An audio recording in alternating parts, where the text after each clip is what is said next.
Növbə tamamını sürətli şəkildə yaza biləcəyi statistika mövzusundan ədədi ortaya aid maraqlı bir testimiz vardır. Sualımızda qeyd olunur ki, 6 ədədin ədədi ortası 28-ə, 4 ədədin ədədi ortası 33-ə bərabərdir. Bu 10 ədədin ədədi ortasını tapın deyir.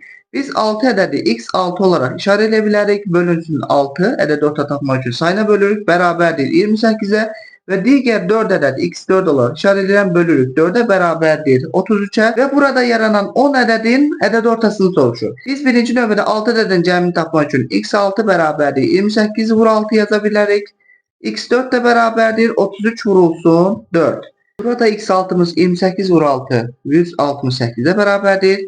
x4'ümüz 4 ədədin cəmi yəni 132'ye bərabərdir. Burada yaranan 10 ədədin ədəd ortasını soruşur. Onda ədəd orta bərabərdir. x6 üstəgəl x4 bölünsün 10. Bu da bərabərdir. 168 üstəgəl 132 bölünsün 10'a. Cəmi olur 300. 300'ü 10'a bölgə sıfırla olunur. Cavab qalır 30.